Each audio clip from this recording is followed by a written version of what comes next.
बिस्मिल्लाहिर्रहमानिर्रहीम, अस्सलाम वालेकुम नाज़रीन, आप देख रहे हैं द लास्ट आवर। मैं हूं यासिर रशीद और मेरे साथ हैं सीनियर सहाफ़ी राना मोहम्मद अजीम साहब। नाज़रीन, इस वक्त सेनेट इलेक्शन के हवाले से सुप्रीम कोर्ट ऑफ पाकिस्तान सदारती ऑर्डिनेंस पर अपनी राय दे चुकी है, जिसके मुताबिक सेनेट इलेक्शन सीक्रेट बैलेटिंग के जरिए होंगे। ये जब राय मंजर आम पे आई, उस वक्त के बाद वफाकी हुकूमत ने यह फैसला किया, वो स्ट्रेटजी अपनाई जो आज से कुछ दिन पहले अपोजिशन जमातें वफाकी हुकूमत के इत्तेहादियों के साथ अपना रही थीं कि पेशकश की गई मुत्तहिदा कौमी मूवमेंट पाकिस्तान को कि हमारे साथ मिल जाए, वफाक में हमारे साथ मिले और हिस्सा सिंध के अंदर से ले ले। तो आज खबरें मंजर आम पे आई कि खैबर पख्तूनख्वा और बलूचिस्तान के अंदर वफाकी हुकूमत के नुमाइंदगान ने अपोजिशन जमातों को यह पेशकश की है कि हमारे साथ मिल जाएं और सीटें तकसीम कर ली जाएं, ताकि पंजाब के मॉडल को खैबर पख्तूनख्वा और बलूचिस्तान में भी अपना लिया जाए। अब सुप्रीम कोर्ट की जो राय आई है, इलेक्शन कमीशन को जो डायरेक्शन दी गई हैं और उस पर वफाकी वज़रा जो मौक़िफ़ रखते हैं, इस बारे में बात करने के लिए हमें पाकिस्तान तहरीक इंसाफ के रहनुमा फ़ारूक हबीब ज्वाइन कर चुके हैं। फ़ारूक हबीब साहब, बहुत शुक्रिया आपके वक्त का। फ़ारूक हबीब साहब, अब जो राय दी गई मुअज़्ज़ज़ अदालत की जानिब से, उस राय की रोशनी में वफाकी हुकूमत की जानिब से चीज़ें फराहम करने और अपनी पूरी स्ट्रेंथ शो करने के लिए इलेक्शन कमीशन को सिफारिशात क्या पेश की गई हैं कि किस टेक्नोलॉजी की मदद से आप इसे शफाफ बना सकते हैं? देखिए, बात यह है कि शुरू डे वन से हम इस हवाले से बड़े क्लियर थे और हमने ये मौक़िफ़ इख्तियार किया और आज सुप्रीम कोर्ट ने इसके ऊपर बड़ी वाज़ेह राय दे दी है। आइन का आर्टिकल 226 के तहत इंतखाबात होंगे, लेकिन उसके साथ साथ उन्होंने ये भी कह दिया है कि ये बैलेट पेपर की सीक्रेसी जो है ये हतमी नहीं है और इसके हवाले से इलेक्शन कमीशन आर्टिकल 218 के अंदर जो पावर्स हैं कि इलेक्शन साफ शफाफ हो और आपने करप्ट प्रैक्टिसेस को रोकना है, उसके हवाले से उन्होंने बड़ी वाज़ेह इसके अंदर हदायत दे दी हैं। टेक्नोलॉजी का इस्तेमाल करें। आज हमारा वफद इलेक्शन कमीशन से मिला, हमने उन्हें ये कहा कि आप इसके अंदर यूज कर सकते हैं, सीरियल नंबर यूज कर सकते हैं, बार कोड लगा सकते हैं। उसके ऊपर इलेक्शन कमीशन आज इजलास भी कर रहा था। जो मेन बुनियादी मकसद है कि जमीरों के जो सौदागर हैं उनका रास्ता रोका जाए और जो इंतखाबात के अंदर खरीदो फरोख्त होती है उसका रास्ता इसके अंदर जो है वो रोकना बड़ा जरूरी है। और मैं समझता हूँ कि इसके अंदर हमारी बड़ी आज की हमारी फतह हुई है, तायद हुई है। और फरह हबीब साहब, आप भी चाहते हैं कि ये करप्शन ये रुके, ये मामला ठीक होना चाहिए। आज वज़ीर-ए-आज़म पाकिस्तान ने बहुत टाइम दिया, बहुत सी मुलाकातें की, नाराज़ अरकान से मुलाकातें भी की, इत्तेहादियों के कुछ लोगों से भी की। आप क्या रिजल्ट निकाल रहे हैं? अब तक आपके पास क्या रिजल्ट है? क्या आप इस्लामाबाद की किस्त इस वक्त ज़ेरे बहस वही बनी हुई है, उस पर अपने जो आपका स्कोर है उससे ज़्यादा कर जाएंगे, उतने स्कोर रहेंगे, कम हो जाएंगे? देखिए, मैं समझता हूँ ये सीट जो है हबीब शेख विन करेंगे और जो हमारा मैंडेट है उस मैंडेट के मुताबिक इंशाल्लाह ये सीट जो है वो हमारी है सेनेट के अंदर। और वो लोग जो नोटों के जरिए जो जमीरों को खरीदना चाहते हैं उनको सुबकी का सामना करना पड़ेगा और आप देखेंगे कि हमारे इत्तेहादी भी हमारे साथ ही खड़े होंगे और उतने ही हमारे वोट डब्बे से निकलेंगे जितना हमारा इत्तेहाद है। और मैं समझता हूँ कि आज अपोजिशन की वो जो हवा बनाई हुई थी, आज की सुप्रीम कोर्ट की राय के बाद उस दोबारे के अंदर हवा निकल गई है। लेकिन फारूक हबीब साहब, आप ये तो देखें कि इत्तेहादी तो साथ में खड़े हैं, जो आपकी अपनी पार्टी के आदमी थे उनके बयानात क्या आ रहे हैं सिंध के हवाले से? देखिए, बात यह है कि सिंध के हवाले से बहुत सारी आपके इल्म में है कि राय होती है अपनी, लेकिन हमारे अरकान हैं और हमारी टिकट्स के ऊपर मुंतखब होकर आए हैं और इंशाल्लाह ये हमें ही वोट डालेंगे, आप देखेंगे। और अगर किसी नाराज कारकुन का अभी भी कोई तहफ़्फ़ुज़ात रह गए हैं तो वो दूर कर दिए जाएंगे। तमाम लोगों को हमने अपने साथ जो है वो एंगेज किया हुआ है, लेकिन इसी चीज को तो फरह हबीब साहब, कल का दिन है, सुबह का दिन है, उसके बाद इलेक्शन है। आप अपने तमाम अरकान को क्या इस्लामाबाद बुला चुके हैं? कल कोई पावर शो करेंगे या इलेक्शन से पहले? हमारे तमाम अरकान जो हैं वो हमारी इस्लामाबाद पहुंच चुके हैं और आज असेंबली के अंदर भी हाजिर थे और बड़ी तादाद के अंदर जो है वो यहाँ पर आज हमारे साथ उन्होंने इज़हारे यकजहती भी की है और कल हमारा फिर गैदरिंग है, वहाँ पर बड़ी तादाद के अंदर हमारे तमाम अरकान जो है वो जमा हो रहे हैं। यानी कल आप अपने पत्ते शो कर रहे हैं, कल आप अपनी गिनती शो कर देंगे? यकीनन देखें, तमाम लोग आप नजर आएंगे, पार्लियामान के अंदर भी नजर आएंगे और कल जो हमारी गैदरिंग है वहाँ पे आपको ये तमाम अरकान जो है वो नजर आएंगे। फरूख हबीब साहब, ये जो पंजाब मॉडल के ऊपर खैबर पख्तूनख्वा और बलूचिस्तान में अपोजिशन से बात की गई है कि हम इतनी नशिस्तें आपको देते हैं बगैर इंतखाबात ही हो जाए, आपको उससे कितनी उम्मीद है? देखिए, बात ये है तो प्रोपोर्शनेट नुमाइंदगी है, और अगर इसके ऊपर तमाम लोग एक एग्रीमेंट के ऊपर, एक नतीजे के ऊपर पहुंच जाते हैं, तो मैं नहीं समझता जिसका जहां पर जितना मैंडेट है उतनी उसको सीट्स मिल जाए। अब आप देखें पंजाब में क्या हुआ थे, बड़े दावे कर रही थी PMLN कि जी 50 MP नाराज हैं, बाद में उनको अपने ही कैंडिडेट्स जो है वो विड्रा करने पड़ गए, क्योंकि किसी तरफ से जो है किसी ने उनका साथ ही नहीं दिया।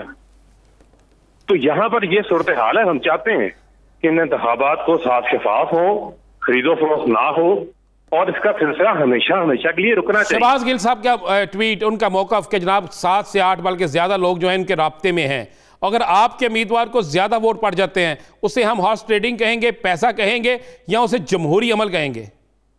देखें, बात यह है कि हम किसी के मैंडेट को जो है वो उसका लिमिट क्रॉस नहीं करना चाहते, और हम चाहते हैं जिसका जितना मैंडेट है उतना मैंडेट मिले, और हर पार्टी एक दूसरे के मैंडेट का जो है वो एहतराम करे। लेकिन फरूख हबीब साहब, आप ये देखें कि चेयरमैन सेनेट की सीट जो होती है वो तो एक नॉन पॉलिटिकल सीट होती है। क्या चेयरमैन सेनेट अपोजिशन जमातों को ऑफर कर सकते हैं कि आप यहां पे सीट एडजस्टमेंट करने के बाद आप सेनेट इंतखाबात में अमल लें? देखिए, जो चेयरमैन सेनेट है वो भी तमाम जो इंतखाबी अमल है उसका हिस्सा होते हैं, वो भी सेनेट से ही वोट लेके जो है वो मुंतखब होते हैं, और उनका भी किसी न किसी पार्टी से ताल्लुक तो होता है। तो मैं समझता हूँ अगर जो कोई मुस्बत किरदार अदा कर रहा है तो उस किरदार को जो है वो हमें अप्रिशिएट करना चाहिए, उसका मेन ऑब्जेक्टिव आप जहन में रखें। आप हमेशा जो है वो चीज की ऑब्जेक्टिव सामने रखा जाता है कि हमारी जमहूरियत को मजबूत करना है। हमेशा इस चीज का मजाक उड़ता रहा कि नोटों के जरिए लोग जमीर की आवाज नहीं सुन रहे, नोटों की आवाज सुन रहे हैं। तो उससे जो नतीजा सामने आता है उससे मुंतखब होकर जो सेनेटर आएंगे, फिर उनसे आप क्या तवक्को रखेंगे? वो पहले टीका लगा के आते हैं नोटों का, उसके बाद वो आवाम को। फरूख हबीब साहब, एक बात ये बता दें मुझे, पंजाब के अंदर जिनकी आप दस्तों गिरेबान आपके साथ अपोजिशन जमातें थी, वहां पे एडजस्टमेंट होगी, वहां पे मान लिया गया, तो क्या यही जो कुलिया था, यही तरीक़ाकार जो था, क्या वहां नहीं माना जा सकता था वफाक के अंदर दीगर सूबों में? राना साहब, आप ये समझें कि फरूख हबीब साहब का जो मौक़िफ़ है कि हाँ, अगर कोई मस्बत किरदार अदा कर रहा है तो उसे कर लेने देना चाहिए, लेकिन आप सिंध की सूरत हाल देखें कि एक जानिब आप ही की पार्टी आके प्रेस कॉन्फ्रेंस करे और ये कहे कि हमारे मेंबरान जो हैं अगवा हो चुके हैं, कुछ ही देर बाद वो जिनके नाम लिए गए उनकी तरदीद आ गई कि हम अगवा नहीं हुए, हमें अगवा कौन करेगा, हमारा तो पार्टी से इख्तलाफ है। तो ये जो अंदरूनी तौर पर इख्तलाफ है ये कितना डैमेज कर सकता है? देखें, इसमें नुकसान तो बहुत होता है, लेकिन असल देखने वाली बात ये होगी क्या वाकई ये लोग राज़ी नहीं होते। देखिए, बहुत से ऐसे अरकान असम्बली थे जिन्होंने आज से चंद दिन पहले, या सर आपको पता है, बड़े बड़े सख्त बयान दिए। मसलन पंजाब से आप ले लें, खुरम लुगारी, याद है आपको, वो दाऊद सुलेमान, लेकिन उसके बाद टाइम मार्जिन भी तो था ना सर, इसमें भी टाइम मार्जिन है। कितने 1 घंटा लगेगा किसी से मिलते हुए? हो सकता है जब हम ये प्रोग्राम कर रहे हैं उस वक्त तक किसी से मुलाकात हो जाए, और हो सकता है कि जो एक तरफ मौक़िफ़ है कि वाकई अगवा हुए हैं या उनको ख़रीद फरोख्त की गई, ये भी दुरुस्त हो। देखें, जो इलेक्शन ला रहा है ना यासर, उसको मुझसे और आपसे ज़्यादा फिक्र है, वो इस पर बड़ा काम कर रहा है, और जब वो काम कर रहे होते हैं तो वो कोई ना कोई चीज़ ज़रूर निकाल लेते हैं। और मैं आपको ये बता दूँ, ये इलेक्शन जो होगा ये हुकूमत से ज़्यादा अपोजिशन के लिए परेशान कुन है, ये मैं बिल्कुल आपको बता रहा हूँ। ये हुकूमत के लिए हुकूमत के लिए कम परेशान कुन है, अपोजिशन के लिए ज़्यादा है। ये रिज़ल्ट आपको अगले 48 घंटों में आपके सामने आ जाएगा, ये सारी चीज़ें खुल जाएंगी। तो वज़ीर आज़म का वो बयान कि अगर सीक्रेट बैलेटिंग हो गई तो हम इनको रुलाएंगे, इसका नतीजा किस हद तक निकलेगा? फरूख हबीब साहब से जानते हैं। फरूख हबीब साहब, अगर आप ये देखिए कि आपके इत्तेहादी भी आपके साथ हैं, आपके अपने लोग भी आपके साथ हैं, तो फिर ऑपोजिशन को जोम किस बात का है कि हम ही जीतेंगे, और वो भी बिलखुसूस उस नशिस्त पे जिस पे आपके जीत जाने के इम्कानात ज्यादा रोशन? देखिए, बात यह है कि ये हमेशा इस किस्म की फजा बनाते हैं। इन्होंने तो सेनेट का इंतखाब ही नहीं लड़ना था, ये तो डेड लाइनें देके हुकूमत को घर भेजना चाहते थे। अब तक तो इनकी कैलकुलेशंस के मुताबिक तो हुकूमत को घर हो जाना चाहिए था, और अब तो जो है इनको इक़्तिदार के अंदर होना चाहिए था। इस किस्म के अब फिर इन्होंने दावों के ऊपर आस लगा रखी है। और आप देखें कि PMLN के लिए ये सारा मामला कितनी शर्मिंदगी का बायस बना हुआ है कि वो यूसुफ रज़ा गिलानी जिनको ये कहते रहे कि $60 मिलियन का तहफ़्फ़ुज़ कर रहे हैं, खत नहीं लिख रहे, सुप्रीम कोर्ट का हुक्म नहीं मान रहे, उतरो कुर्सी से, आप नाअहल हो चुके हो, आज सारा जोर उन्होंने लगा दिया पकड़ के उनको सेनेट के सेनेटर बना दिए। तो ये तो खौफजदा है ना। किससे खौफजदा है? इमरान खान से खौफजदा हुए हैं, PTI की हुकूमत से खौफजदा है कि 11 जमातें जो हैं वो इकट्ठी हो गई हैं। कल जो आपकी गैदरिंग है, कल जो आपकी गैदरिंग है, मुखालफत कर रहे हैं। फारूक साहब, कल जो आपकी गैदरिंग है जिसमें आपके तमाम अरकान होंगे, क्या वज़ीर आज़म उनसे खिताब करेंगे? और कल क्या आप ये साबित करेंगे कि आपके जितने अरकान हैं इत्तेहादी और सब उस वक्त वहां में मौजूद हैं? देखिए, बात यह है कि वज़ीर आज़म साहब जो हैं वो लीडर ऑफ द हाउस हैं, प्राइम मिनिस्टर हैं, इस मुल्क के चीफ एग्जीक्यूटिव हैं और तमाम अरकान की जो है वो उनके साथ मुलाकात होती है। यकीनन कल भी वज़ीर आज़म साहब जो हैं वो उनके दरमियान होंगे तमाम अरकान के। और ये जो सेनेट का इंतखाब है, ये इंतखाब इंशाल्लाह हम इसको अपनी सीट को क्लियर करेंगे और इंशाल्लाह फतह जो है वो हमारी होगी। फारूक हबीब साहब, मैं एक बार फिर आता हूं बलूचिस्तान के हवाले से। बलूचिस्तान में आपने पेशकश की 6 नशिस्तों की, अपोजिशन ने 7 नशिस्तें मांगी, तो क्या कुछ ऐसा हो सकता है कि कल ये सुनने में आ जाए कि बलूचिस्तान में हुकूमत ने अपोजिशन को 7 नशिस्तें दे दी? नहीं, देखिए बात यह है, ये तो हमेशा नंबर्स के ऊपर बात होती है ना। जिसके पास नंबर्स हैं उसकी उतनी नशिस्तें आएंगी ना। अगर आपके पास नंबर कम है तो आप उससे ज्यादा नशिस्तें जो है वो कैसे मांग सकते हैं? किस तरीके से आपको वो नशिस्तें मिल सकती हैं? ये तो वही है ना बात कि अगर आपके 5 सेनेटर्स बनते हैं तो आपको 5 ही मिलेंगे। बहुत शुक्रिया फारूक हबीब साहब अपना वक्त देने के लिए। नाज़रीन, हम कानूनी राय पे बात करेंगे कि इस राय आने के बाद कानूनी तर्ज अमल पे हुकूमत के पास क्या ऑप्शन है, इलेक्शन कमीशन क्या इकदाम उठा सकता है। आरिफ चौधरी साहब हमें एक ब्रेक के बाद ज्वाइन करेंगे। Stay with us.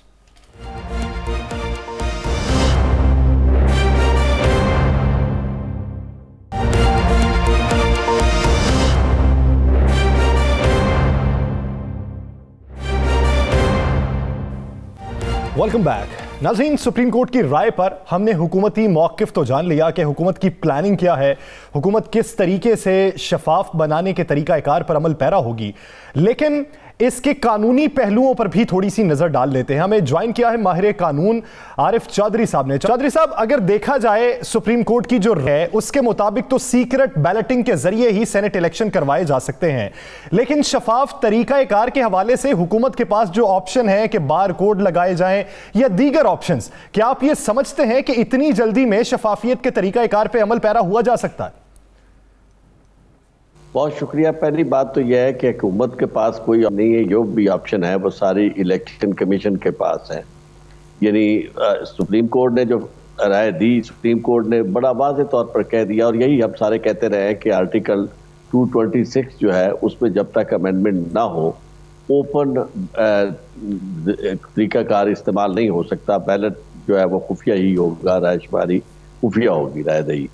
तो इसमें ये हुआ कि फैसला सुप्रीम कोर्ट ने वही किया जो आइन के मुताबिक था, लेकिन जिम्मेदारी जो है वो इसके ऊपर डाली है बहुत ज़्यादा इलेक्शन कमीशन के ऊपर, क्योंकि इलेक्शन कमीशन को तलब किया और इलेक्शन कमीशन से बारहा सवाल पूछा गया कि आप करप्शन और करप्ट प्रैक्टिसेस को रोकने के लिए क्या तरीक़ेकार आपके पास है, इलेक्शन को किस तरह आप ट्रांसपेरेंट कर सकते हैं। ये तो ठीक हो गया कि आर्टिकल 226 है, लेकिन इसका मतलब ये नहीं है कि आप जो हो रहा है, और ख़ास तौर पर इन्हीं दिनों में वो वीडियो भी सामने आई और वो सारी चीज़ें सुप्रीम कोर्ट के सामने आई जिसपे सुप्रीम कोर्ट कन्विंस थी कि सेनेट का इदारा जो है उसकी बेहुरमती हो रही है, उसका कोई नाम बड़ा बेइज्जती वाला नाम बन गया है। लोग जो है वो इज्जत से नहीं देखते, उन्हें पता होता है कि जी इलेक्शन जो है वो तो वोट खरीदे जाते हैं। तो इस खरीदो फरोख्त के अमल को किस तरह रोका जाए?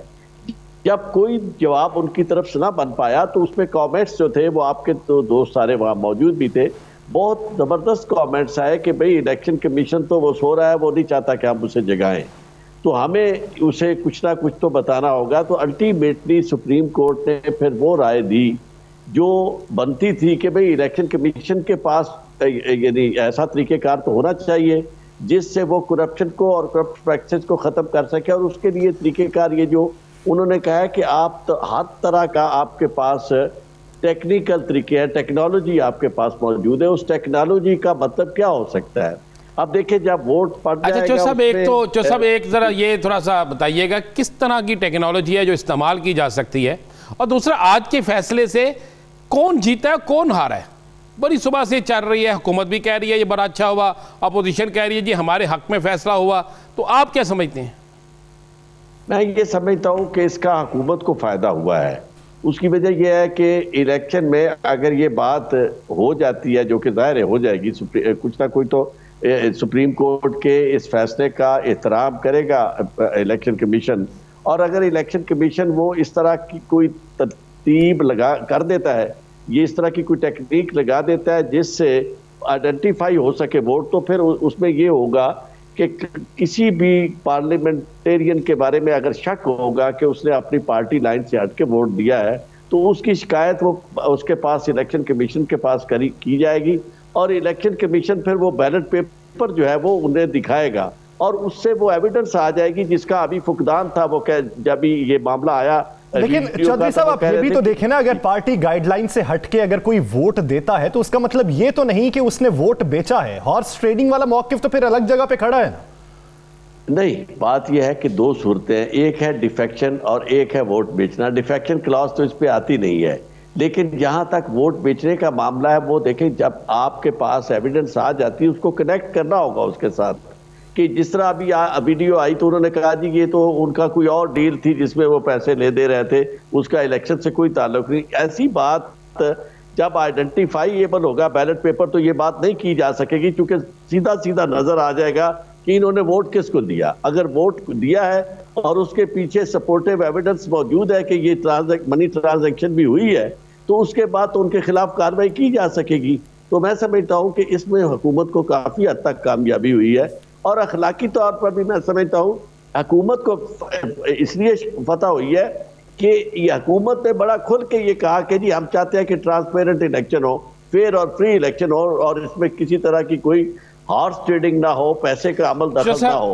और अब असल मामला ये है कि आप भी चाहते हैं, हुकूमत भी चाहती है, पाकिस्तान की पूरी कौम भी चाहती है कि शफाफ इलेक्शन हो, करप्शन ख़त्म हो, ये हॉर्स ट्रेडिंग ख़त्म हो। अब ये जो तरीक़ेकार बता दिया गया है, इससे भी लगता है कि शायद कुछ मामला ठीक हो कुछ ना हो। मुकम्मल तौर पर ऐसे मामला के हल के लिए कब तक इक़दाम होंगे? क्या आप समझते हैं कि इलेक्शन कमीशन एक दिन में ये सारे मामला ठीक कर लेगा? लेकिन बहुत बड़ी बदकिस्मती ये है कि ये मामला तो इलेक्शन कमीशन से ज्यादा पार्लियामेंट का था। ये तो यानी पार्लियामेंट अपनी वक़्त खोती जा रही है, अपनी हैसियत को मिनिमाइज कर रही है कि क्यों ऐसी नौबत आए कि पार्लियामेंट अपने मामलात को तय ना कर सके।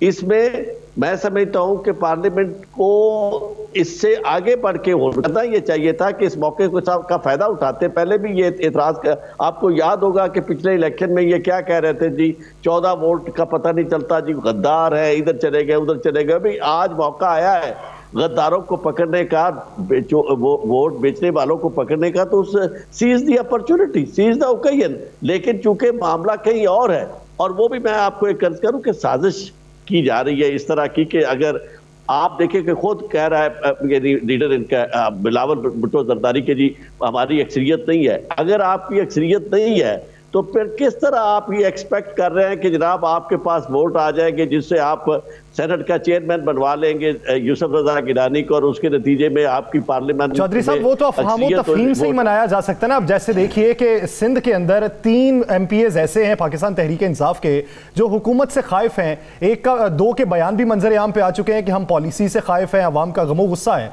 तो उनको भी अफवाह तफहीम से अपनी तरफ तो किया जा सकता है। फामो तफहीम वाला कोई लफ्ज हमारे यहाँ पॉलिटिक्स में इस्तेमाल नहीं होता, यानी इस्तेमाल तो होता है लेकिन अमली तौर पर ऐसा नहीं होता। मसला सीधा सीधा लोगों के मुफादात होते हैं, और ख़ास तौर पे ये जो सेनेट का वोट है सवाए पैसे के किसी और जगह देने की कोई जस्टिफिकेशन ही नहीं होती। उसकी वजह यह है कि इससे आप करना क्या चाहते हैं। आप किसी एक शख्स को देखें, एक और बड़ा नुक्ता है जो हमें नज़रअंदाज नहीं करना चाहिए, ये प्रोपोर्शनेट इलेक्शन वाली बात है, क्योंकि बेसिकली जब जिसके पास ईवान ज़ेरी है उसी के पास ईवान बाला भी होना चाहिए, क्योंकि लोगों ने उन्हें मैंडेट दिया। ये किसी की मर्जी नहीं है कि पार्टी टिकट किसी को दे रही है, वोट आप किसी और के हैं, यानी किसी वोट आप। आरिफ साहब एक तो ये बताइएगा, आरिफ साहब पंजाब में वो तमाम सियासी जमातें अपने जो अरकान असम्बली हैं उनका हक या उनकी राय गज़ब करके उन्होंने बिला मुकाबला लोगों को करवा लिया, अपने अपने लोगों को। मतलब वहाँ पे आप देखें कि काफिले ठीक वहाँ बड़ों ने फैसला किया और फैसला ठीक है। इसी तरह आप दूसरी जगहों पे भी बैठ के हो रही ये वो नहीं सुने ना, मैं आपको करूँ, ये इलेक्शन बालग राय दही की बुनियाद पर जो अडल्ट फ्रेंचाइज के इलेक्शन होते हैं उनकी नौयत और होती है। मैं इसी भी आ रहा हूँ, जब आप मैं हो गए तो यही मामला अगर कौमी असम्बली में पार्लियामेंट में तय हो जाए, बाकी सूबों में ये मामला तय नहीं हो रहा, तो फिर हम इसे किस नजर से देखेंगे? इसे आप उसी बुरी नजर से देखेंगे जिससे देखना चाहिए, क्योंकि वहां जो हो रहा है वो इसीलिए नहीं हो रहा। देखिए, मामला पंजाब का नहीं था, मामला जहां का था वहां का वही का वही खड़ा है। हॉर्स ट्रेडिंग भी हो रही है, पैसा भी चल रहा है, वोट भी बिक रहे हैं, और वो मामला अभी आप देखिए किसकी नीयत में फतूर है, नीयत किसकी बुरी है। आप अच्छा साहब, अगर साबित हो जाता है कि फलाने रुकने असम्बली ने अपनी पार्टी के खिलाफ वोट दिया है और ये साबित हो जाता है नए तरीके के तहत, तो क्या उसकी मेंबरशिप खत्म होगी या जीतने वाले किसी सेनेटर खत्म होगी? नहीं, चूंकि महज पार्टी लाइन से हट के वोट देने का के ऊपर डिफेक्शन क्लास नहीं आती, उसके लिए आपको साबित करना होगा विद कोरबोरेटिव एविडेंस के वो उसने पैसे लिए हैं। और पहले प्रॉब्लम ये आ रहा था कि पैसे लेने वाले का आपका साबित करना मुश्किल था कि ये वोट के पैसे दिए हैं इसने, क्योंकि वोट किसे दिया है। अब वो मामला आइडेंटिफाईएबल अगर होगा तो उससे आपका ये मसला हल हो जाएगा, वोट आइडेंटिफाई हो जाएगा। इसलिए बिल्कुल मनी के साथ आप उसे कनेक्ट कर लेंगे कि ये जो पैसे वसूल कर रहे थे ये पैसे इस वोट के हासिल कर रहे थे, इसलिए उनके खिलाफ कार्रवाई जो है वो आसानी से की जा सकेगी। चौधरी साहब, आप ये देखें कि अदालत उस्मा ये कहती है कि वोटिंग में सिक्रेसी रखना ये इलेक्शन कमीशन का काम है, तो क्या आईनी तरमीम के बगैर आप तरीका कार को तब्दील कर सकते हैं? इलेक्शन कमीशन के पास ये इस्तिस्बाब राय है, और अगर है तो क्या आप ये समझते हैं कि अगर उसे वक्त मजीद दरकार है तो वो डेट भी एक्सटेंड कर सकता है?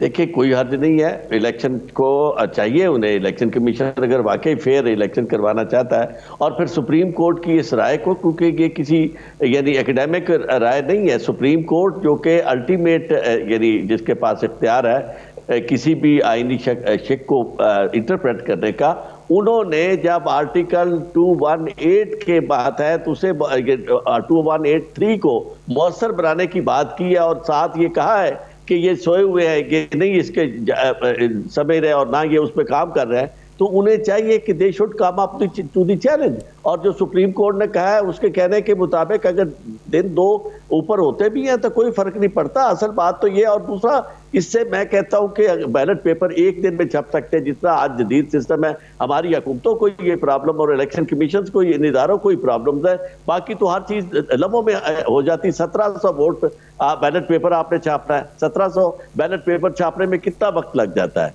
तो ये मैं समझता हूं कि ये कर सकते हैं, they should try to do this, और अदरवाइज फिर ये सारी एक्सरसाइज बेमानी हो जाएगी, क्योंकि जिस तरह रेफरेंस प्रेसिडेंट से रेफरेंस वो लेके गए, प्रेसिडेंट से रेफरेंस जो था, मैं समझता हूँ काफी सारे मकासद हासिल कर लिए गवर्नमेंट ने। एक तो उन्होंने अखलाकी बढ़तरी हासिल कर ली कि जो कहा जाता था कि जी हॉर्स ट्रेडिंग इन्होंने करवाई है और जनाब एस्टेब्लिशमेंट ने इनका साथ दिया, फला किया है, वो कम अज कम ये बात जो थी वो करने में हक बजारब हो गए कि देखे जनाब हम तो ट्रांसपेरेंट इलेक्शन चाहते हैं, हम तो ओपन बैलेट चाहते हैं, हम तो चाहते हैं कि सबको पता चले, और अगर नहीं कोई चाहता तो वो कौन है? अपोजिशन। और उसके जेन में क्या चीज है? उसके जेन में यही है कि तादाद कम होते हुए भी वो ये तवक्को कर रहे हैं कि लोगों को खरीद के वो पासा पलट देंगे।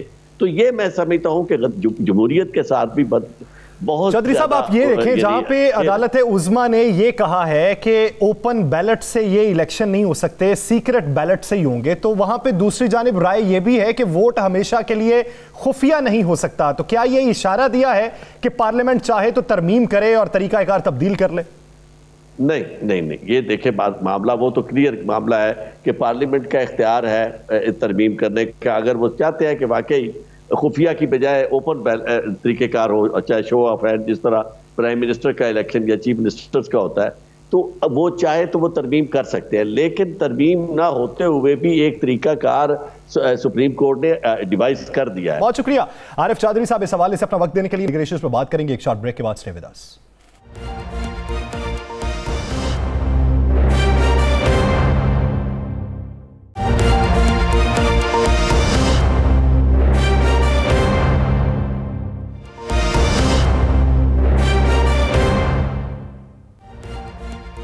वेलकम बैक नाज़रीन। सेनेट इंतखाबात में जो हॉट फेवरेट सीट है वो इस्लामाबाद की जनरल नशिस्त की है, जिसपे एक जानिब पीडीएम के उम्मीदवार हैं यूसुफ रजा गिलानी साहब और दूसरी जानिब उम्मीदवार हैं पाकिस्तान तहरीक इंसाफ के वफाकी हुकूमत के हफीज शेख साहब। ये कांटेदार मुकाबले में दोनों उम्मीदवारों को कामयाब कराने के लिए अपने अपनी तय कोशिशें जारी हैं। आज यूसुफ रजा गिलानी साहब ने हुकूमती अराकीन को भी खत भेजे हैं जिसमें उन्होंने वोट मांगा है। इसके साथ साथ उन्होंने वज़ीर आज़म इमरान खान से भी अपने हक में वोट मांगा है। अब देखना यह है कि नंबर गेम्स में तब्दीली क्या होने जा रही है और आज की राय के बाद क्या दोनों जानिब हिकमत अमली में कुछ तब्दीली लाई गई। इसी पर बात राना साहब से करते हैं। राना साहब, इस्लामाबाद की नशिस्त है, बहुत अहम नशिस्त है, दोनों जानिब उम्मीदवारों को अपनी कामयाबी का यकीन भी है और जोम भी है। क्या आप ये समझते हैं कि नंबर गेम पूरी ना होने के बावजूद भी आज की जो राय है सुप्रीम कोर्ट की उसकी रोशनी में कुछ बेनिफिट मिल सकता है पीडीएम को? बिल्कुल नहीं मिलेगा। मैं आज आपको एक बड़ी खबर ब्रेक करता हूं। मेरी आज जनूबी पंजाब के एक एमएनए से बात हुई। एमएनए का तल्लुक मुस्लिम लीग नून से है और मुल्तान और डेरा गाजी यहाँ के दरमियान के इलाके का वो एमएनए है। मैंने उसे कहा जी आप यूसुफ रजा गिलानी को वोट दे रहे हैं? ये मैं आपको बिल्कुल हकीकत कर रहा हूँ, मेरी खुद बात हुई। उन्होंने कहा राना अजीम मैं क्यों दूँ, जब ये वज़ीर आज़म थे तो इन्होंने अपने अलावा किसी को नवाजा नहीं, मेरे हल्के में जो पीपल्स पार्टी का शख्स था उसको बेइंतहा इसने नवाजा और मेरी कई जगहों पे मुखालफत की। मैं खामोश ज़रूर हूँ लेकिन इसको वोट नहीं दूंगा। ये मैं आपको बिल्कुल बता रहा हूँ। ये है मुस्लिम लीग नून का एक एमएनए जो ये बात कह रहे हैं। मेरी खुद उनसे बात होती। उसके बाद मैंने, आप गौर करें ना, आज के दिन वज़ीर आज़म पाकिस्तान आज असेंबली में कितना टाइम बैठे, कितने लोगों से मुलाकातें की, नशिस्त लंबी थी। वो तमाम लोग जिनके मतलब क्या सराहियाँ की जा रही थी। और आज अमर लियाकत का ट्वीट भी आपने देख लिया। यानी वो तमाम नाराज़ और वो तमाम खदशात जो मौजूद थे वो ख़त्म हो गए। लेकिन राना साहब, ये जो सिंध के एमपीएस के बारे में चाहे मगुइयाँ चल, देखिए हमने अपने प्रोग्राम में कहा था कि दो जगहों पे, दो सूबे जो हैं उस पर बड़ा बहुत कुछ होगा। उस पर मैंने क्लियर कहा था, एक सिंध है, एक बलोचिस्तान है। केपीके के अंदर इस तरह नहीं होगा क्योंकि वहाँ पे तादाद बहुत ज़्यादा है। उसमें 2, 3 या 4 से फ़र्क नहीं पड़ेगा। सिंध में होगा। सिंध में इसलिए होगा कि माज़रत से एक वीडियो शायद कुछ दिन बाद वापस आ जाए। मैं आपको ये भी बता दूँ, कुछ एमपीएस की लोकेशन भी निकाल ली गई है। उस लोकेशन के मुताबिक किस वक्त वो कहाँ थे, कौन उनको लेकर गया, किसके साथ मुलाकात हुई, क्या हुआ क्या नहीं हुआ, बहुत सी चीज़ें हैं यासर। हम टीवी पे बैठ के बात करेंगे ना तो काफ़ी चीखों पुकार सियासी जमातों के अंदर आ जाती है। ये तो हमने पहले कह दिया था। लेकिन आप ये देखें क्या ये 2 या 3 या 4 एमपीएस जो हैं ये कितना डेंट डालेंगे। और अगर इसी तरह उनके अंदर से कोई एमपीए सामने ना भी आए लेकिन कुछ हो गया तो फिर क्या होगा। मैं आपको आज एक बात बता दूँ, मैं ये 2 दिन रह गए ना, इसी वक्त प्रोग्राम कर रहे होंगे तो सामने आ जाएगा। एक दिन रह गया ना, जब आप प्रोग्राम कर रहे होंगे सामने आ जाएगा। हफीज शेख इलेक्शन जीतेंगे। राना साहब, इस्लामाबाद की जो जनरल नशिस्त है ये कितनी अहम है पूरे सेनेट इलेक्शन? देखिए इस वक्त तो पूरे सेनेट में नशिस्त ही वही अहम है और अहम बना दी गई है ताकि सारी तवज्जो जो है ना एक नशिस्त की तरफ हो जाए। मैं आपको ये भी अंदर की मद्दे मुकाबिल उम्मीदवार की वजह से कोई मद्दे मुकाबिल उम्मीदवार नहीं। मुझे आप बताएं, आसिफ अली जरदारी साहब ने खेला तो अच्छा कि एक उम्मीदवार ले आए। आज वज़ीर आज़म पाकिस्तान से यूसुफ रजा गिलानी के एक बड़े करीबी अजीज़ एमएनए ने मुलाकात की है और उन्होंने कहा जी कि मुझे अपना वोट जिस तरह मर्जी दिखाना पड़े मैं उसके लिए हाजिर हूँ। यही रिश्ते बात हो रही थी ना कि रिश्तेदारियाँ बड़ी करीब हैं, करीबी रिश्तेदारियाँ हैं। उन करीबी रिश्तेदारियों की वजह से यूसुफ रजा गिलानी को वोट, आप जरा देखें ना, 158 है ना इस वक्त। 158 इनके पास है, उनके पास 183 है ना या 182 है, 182 के करीब। चले लगा, कितने ले जाएंगे? 5 तोड़ लेंगे, 7 तोड़ लेंगे, इससे ज्यादा क्या होगा? तो ये तो मुझे बताएं कि इनके कितने टूटेंगे। कभी हुआ है कि, हमेशा ज़हन में रखिएगा, ये सियासत का असूल है, अपोजिशन टूटती है, हुकूमत नहीं टूटती। हुकूमत में से 1% होता है, अपोजिशन में से 21% होता है। ये मैं आपको बिल्कुल क्लियर बता दूं। चले मैं आज आपको यह भी बता दूं, हो सकता है अपोजिशन 158 वोट भी हासिल ना करे, तो फिर उन्होंने तो आज कह दिया ना, उनके किसी लीडर ने कहा कि 170 हमारे पास हो गए हैं और हम जीतने के बिल्कुल करीब हैं। ले मैं आज चैलेंज से कह रहा हूं कि वो 170 तो दूर है, 170 में 10 निकाल दें, उतने वोट भी हासिल नहीं करेंगे। मैं आपको ये मुसद्दका इतला दे रहा हूं। और मैं 3 से 4 लोगों की गैर हाजिरी भी देख रहा हूं। मैं 3 से 4 एमएनएस की गैर हाजिरी भी मुतवक्के है। मैं आपको बिल्कुल ये कह रहा हूं। बात ये है कि देखें, गैर हाजिरी नाराजगी की वजह से या किसी और वजह से? नाराज़गी भी कह सकते हैं, कुछ और वजह भी कह सकते हैं। कुछ भी कह सकते हैं, एक दिन का ब्रेक है, एक दिन की ब्रेक के बाद आपको सामने आ जाएगा। लेकिन मैं आपको ये मैं बिल्कुल, हमारा प्रोग्राम भी यहीं पे है, सब कुछ यहीं पे है। मैं आपको चैलेंज से कहता हूँ, हफीज़ ये इलेक्शन जीत रहे हैं, आप गौर करें ना, आपको एक दिन पहले तक एक्टिविटीज़ ये नज़र नहीं आ रही थी। आज वज़ीर आज़म बेइंतहा टाइम दे रहे हैं। मैंने आपको बता दिया कि मुझे खुद एक MNA ने कहा है, और मैं आपको ये भी बता दूँ, पोटोहार से तल्लक रखने वाले 2 MNA, उनका भी तल्लक मुस्लिम लीग नून से है। और मैं आपको एक और चीज़ बता दूँ, हफीज़ शेख का तल्लक सिंध से है, उनकी बेगम का तल्लक जो है जनूबी पंजाब से है, और सिंध के अंदर से भी। और हफीज़ शेख साहब के वाले साहब पीपल्स पार्टी के बड़े अहम रहनुमा रहे हैं। हफीज़ शेख साहब सिंध के अंदर से भी अपसेट करेंगे, मैं आपको बिल्कुल बता दूँ। लेकिन सिंध में उनके खिलाफ मोहम्मद जुबैर भी बहुत सरगर्म है जी। सिंध में उनके खिलाफ मोहम्मद जुबैर भी बहुत सरगर्म है। मोहम्मद जुबैर के पास है क्या वहाँ पे? चले मुझे बता दें, सिंध में मुस्लिम लीग नून के पास क्या है? चलिए मुझे नाम लेके बता दें। लेकिन पीपल्स पार्टी तो है ना सर। और भाई पीपल्स पार्टी है ना, पीपल्स पार्टी तो नून लीग से भी याद कर जाएगी। ये गुजरने दें टाइम, ये 3 तारीख का इलेक्शन गुजरने दें, उसके बाद देखें ना। मुझे एक बात तो तय, चेयरमैन सेनेट के खिलाफ अदम इत्मीनान की जो तहरीक थी, उसमें कौन कहाँ खड़ा था आपको नहीं पता? पीपल्स पार्टी कहाँ खड़ी थी?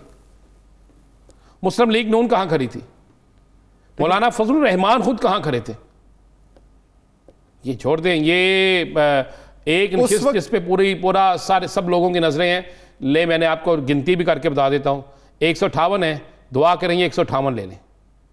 चलें देखते हैं आने वाले दिनों में होगा क्या। लेकिन आज की राय के बाद जब ये बात सामने आई कि सीक्रेट बैलेटिंग होगी, उसके बाद भी कुछ लेन देन वाली बातें चल रही हैं, बहुत से लोगों से राब्ते भी चल रहे हैं। दुबई भी मरकज़ बना हुआ था, आप सुनने में ये कोई और मुल्क भी मरकज़ बन चुका है। चलें जी, मैं आपको, दुबई भी हमने ब्रेक किया था, उसके बाद सारे शुरू हुए। तो हमने तो मुझे कहेंगे तो मैं दुबई में अजमान के अंदर जो बैठा हुआ शख्स उसका भी बता दूंगा, और दुबई के अंदर किस जगह किसका घर है, किसका विला है, वहाँ पे कौन बैठा वो भी बता दूंगा। अब जनाब बात चलेगी है कुवैत में और चलेगी है साथ मलेशिया में। अब 2 जो बड़े व्यापारी हैं ना, एक कुवैत और एक मलेशिया में भी आके बैठ गया। ये बात को बिल्कुल, उन्होंने कहा यार दुबई का नाम आना शुरू हो गया है और ये बड़ा शोर मच गया है, और जिनके पास नाम आ गया उनके पास बाकी एड्रेस भी आ गए हैं, टेलीफोन भी टेप हो सकता है, बहुत सी चीज़ें हो सकती हैं। अब जनाब कुवैत और मलेशिया ये 2 अड्डे बन गए। सहूलतकार बीच में एक शख्स है या मुख्तलिफ है? 4 सहूलतकार हैं भाई, 4 सहूलतकार हैं। आजकल तो मैं कह रहा हूँ मौजें लगी हुई हैं एक बहुत बड़े शख्स की, जिसने बड़ी इन्वेस्ट की हुई है सिंध में। एक शख्स है जो अब अपनी इन्वेस्टमेंट को बलूचिस्तान की तरफ लेकर जाना चाहता है, तो उसके लिए भी उसे यकीन दहानी हुई है। तो बड़ा कुछ हो रहा है, इन 2 जगहों से पैसे की लेन देन का फैसला हो रहा है। पैसों का लेन देन वहाँ पे होगा, वहीं पे पैसे रहेंगे, किसके पास रहेंगे, उसके बाद किस तरीके से पैसे। मज़े वाली बात बता दूँ, एक शख्स ने तो यहाँ कहा कि जनाब हम ना आपको बैंक में पैसे देते हैं ना कोई चीज़ करते हैं, जितने पैसे तय होंगे उतने पैसों के कीमती पत्थर यानी हीरे जिसे हम कहते हैं वो चंद आपको पहुँच जाएंगे। तो उसने, किसी ने जो ज़राए कहते हैं, उन्होंने कहा किस तरह पहुँचेंगे? एयरपोर्ट से आप आते हैं, चेक हो जाएंगे। उन्होंने कहा छोरे, एक लेंगे इस तरह का डेकोरेशन पीस, यासर साहब वो डेकोरेशन पीस होगा, उसमें आम पत्थर नहीं होंगे, जो उन पत्थरों के अंदर चंद हीरे होंगे, लगेंगे वो पत्थर तो वो कीमत होगी। कोई एंटी करप्शन, कोई नैब पकड़ ही नहीं सकेगी, वो तो आपके घर के अंदर रखा हुआ एक आम सा डेकोरेशन पीस होगा। यहाँ तक हो रहा है, आप क्या समझ रहे हैं? ये बड़ा रेट क्या लग रहा है? रेट देखें, रेट ना हर सूबे का अलग है। देखिए पंजाब में तो ख़त्म हो गया, मैं आपको ये भी बता दूँ, ये जो कह रहे हैं यूसुफ रज़ा गिलानी वाला, वहाँ पे भी रेट ख़त्म हो गया। रेट सिर्फ 3 सूबों में चल रहा है, बलूचिस्तान, KPK और सिंध, इसके अलावा कहीं नहीं चल रहा। गिलानी साहब को इलेक्शन की रात को हम पूछेंगे कि क्या हो गया। देखिए हुकूमत को भी पता है कि गिलानी साहब की सीट, अगर वो गिलानी जीत जाते हैं, यूसुफ रज़ा गिलानी साहब, तो हुकूमत हारती है, हफीज़ शेख नहीं हारते, हुकूमत हारती है। और मैंने फिर कहा है कि जब जोर तोड़ होता है उसमें हमेशा पलड़ा हुकूमत का बारी होता है।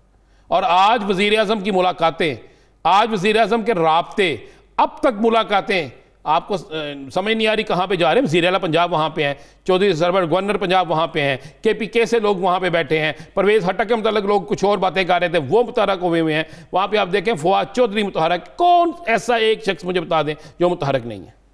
तो ये अपोजिशन की तरफ से क्या करेंगे? जब साहब एक और बात पूछनी है, हमने ये सुना था कि मैच फिक्सिंग होती है, मैच पे बुकीज पैसा लगाते हैं, हार जीत फिक्स होती है। अब सुनने में ये आ रहा है कि सेनेट इलेक्शन पे भी पैसा लगाया जा रहा है हार जीत के ऊपर। यार सर, ये बड़ी मजे वाली बात है। ये क्रिकेट मैच हो रहा है ना, या ऑस्ट्रेलिया और न्यूजीलैंड की भी सीरियल चल रही है, उधर साउथ अफ्रीका के अंदर भी काउंट्रीज़ के मैच हो रहे हैं। हम तो सोचते थे सब वहाँ पे जुआ लगता है, लेकिन अब तो और काम हो गए। अब पाकिस्तानी और भारतीय और दूसरे मुल्कों के बुक मेकर, जो इंटरनेशनल बुक मेकर है ना, उन्होंने पाकिस्तानी सेनेट के इलेक्शन पे एक नशिस्त पे जुआ शुरू कर दिया, और वो नशिस्त है हफीज शेख और यूसुफ रजा गिलानी वाली। राना साहब आगे बढ़ते हैं और बात कर लेते हैं हमजा शहबाज साहब की रिहाई के बाद जो जेस्चर दिया गया और जिस तरीके से इस्तकबाल किया गया, इस पर मजीद बात करेंगे एक शॉर्ट ब्रेक के बाद। नाज़रीन, स्टे विद अस।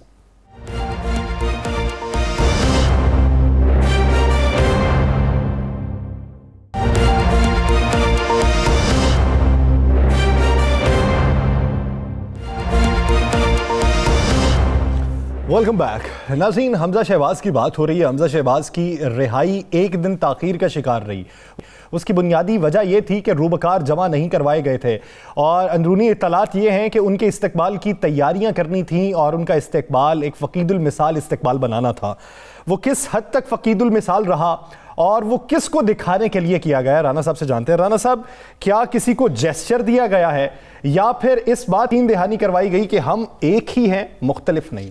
अच्छा, मुझे एक बात तो बताएं, ये बड़े काफ़ी मैं सुन रहा हूँ 2 दिन से लोग कह रहे हैं कि जो उन्होंने तस्वीर शेयर कर दी हम एक हैं। जब आप एक हैं तो तस्वीर शेयर करने की क्या ज़रूरत थी? जब आप एक हैं तो बार बार ये कहने की क्या ज़रूरत थी? ये तो उस वक्त कहा जाता है जब आपके दिल में चोर हो, जब आपको ज़हन करवाने की भी तो कोशिश की जाती है, आप एक नहीं है। नहीं बाबर, मैं आपको बता दूं, आज ने सुन ले मेरी हज़रा, हमजा शहबाज की तकरीर तो सुने। हमजा शहबाज, देखें, हमने पहले कहा था हमजा शहबाज बाहर आएगा, वो हुकूमत पे तनकीद करेगा, वो सब कुछ कहेगा नवाज शरीफ मेरा लीडर है, लेकिन नवाज शरीफ के बयानिया जो है एक लफ्ज़ भी उसके मुंह से नहीं निकलेगा। हमजा शहबाज की तकरीर, हमजा शहबाज का बयान, कोई एक बता दे जो मियां नवाज शरीफ का बयानिया के मुताबिक था। कोई एक चीज़ बता दें। मियां नवाज शरीफ का बयानिया अदारों के खिलाफ, मियां नवाज शरीफ का बयाना है दीगर मामलात पे, मुझे बताएं किस जगह उसने ऐसा बयान किया, कोई एक चीज़ मुझे। लेकिन राना साहब, आप ये भी तो देखें ना कि मजमूई तौर पे अब कुछ स्टांस तब्दील हो रहा है। मौलाना फजलुर रहमान से भी जब पूछा गया कि यूसुफ रजा गिलानी साहब के बयान की आप तायीद करते हैं, यूसुफ रजा गिलानी साहब उस वक्त उनके साथ खड़े थे, उनका ये कहना था जब उन्होंने बयान दे दिया तो मेरे बयान देने की ज़रूरत नहीं। वो है यूसुफ रजा गिलानी और साथ में खड़े हैं मौलाना फजलुर रहमान। यह है शरीफ ख़ानदान, एक ही शरीफ ख़ानदान है। इनमें से कोई मौलाना फजलुर रहमान या यूसुफ रजा गिलानी नहीं, एक ही पार्टी है, एक ही ख़ानदान है, और उस ख़ानदान का कहना है कि बयानिया एक ही है। ये नहीं बयानिया। देखिए, हमजा शहबाज के करीबी साथियों ने यह फैसला किया था कि यह शो किया जाए कि लाहौर के लोग हमजा के साथ हैं, और इसमें वो कामयाब रहे, बेइंतहा कामयाब रहे। हमजा का जो इस्तकबाल है उसके लिए मरियम को जाना पड़ा। मरियम ना जाती तो हालात कुछ और हो जाते ना, बिल्कुल कुछ और हो जाते। अब हम देखेंगे कि मरियम क्या नैब की पेशी पे जाएगी, मुतवक्को जो पेशी है, और उसके साथ क्या हमजा जाएगा? क्या हमजा की उस मुलाकात के बाद, उस रिहाई के बाद आज के दिन तक हमजा का कोई ऐसा बयान आया कि जो मियां नवाज शरीफ के बयानिए के मुताबिक हो? ये देखें, मेरी इत्तला मैं आपको आज एक खबर दे दूं, हमजा शहबाज शरीफ ने जो इस्तकबाल, जो जुलूस हुआ है, वो हुकूमत के लिए परेशान कुन था ही नहीं। वो परेशान कुन है मुस्लिम लीग नून के अंदर उस ग्रुप के लिए जो समझ रहा था कि अब मुस्लिम लीग नून सिर्फ उनकी है। इसलिए उन लोगों को मजबूरन हमजा शहबाज की गाड़ी में बैठना पड़ा। हमजा शहबाज की गाड़ी में बैठ के तस्वीरें शेयर करनी पड़ी, हमजा शहबाज की गाड़ी में बैठ के गुफ्तगू करनी पड़ी, हमजा शहबाज की गाड़ी में बैठेंगे, वो खुद बैठे। ये चीज़ें उस वक्त होती हैं जब आपको शक हो या आप कहें लोग शोर क्यों मचा रहे हैं, तो उसके लिए बेहतरीन हाल था कि बाहर निकलता हमजा आकर मियां नवाज शरीफ के बयानिए को कहता ये मेरा बयानी है। तो इस वक्त सियासी तौर पे अपने हम ख्याल MPs को मुत्तहिद करने में कामयाब रहेंगे?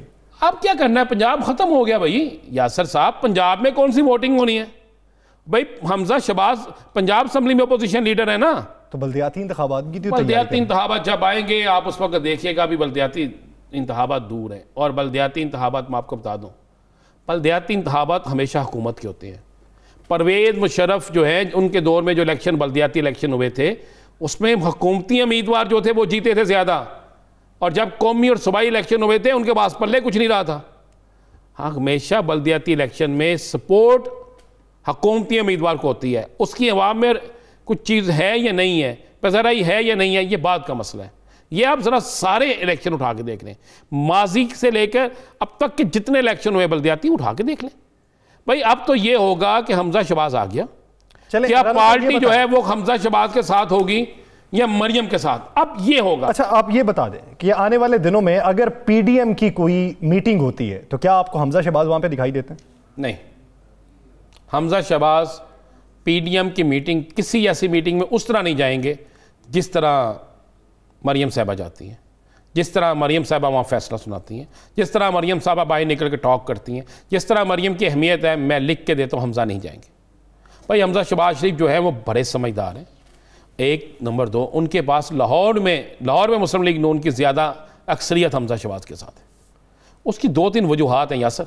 वो कहते हैं कि हमें हमजा शहबाज की टीम है, हम हमजा शहबाज के साथ हैं, हमजा शहबाज जो है वो हमें अपने साथ रखता है, वो हम पे डिक्टेटरशिप नहीं करता। आप ज़रा गौर करें ना हमजा शहबाज की ये आमद के मौके पर देखें, ख्वाजा साद रफीक साहब जो हैं कोई शक नहीं बेहतरीन लीडर हैं, लाहौर में कितने के एक्टिव थे, हमजा की रिहाई के बाद कितने एक्टिव हुए हैं, तो आपको इससे इशारा नहीं मिलता? यानी वो जो उनकी अपनी करीबी टीम है वो उनके आने से मुतहर्रिक हुई है और यूं ये अंदरूनी तौर पे एक दूसरे को रद्द अमल दिया जा रहा है और अपने अमाल के जरिए दिखाया जा रहा है कि इस वक्त हम किसके साथ हैं, किन बुनियादों की वजह से हैं और ये तनाज़ा किस वजह से है। नाज़रीन, द लास्ट राना अजीम साहब को दीजिए इजाज़त, अल्लाह ने के बाद।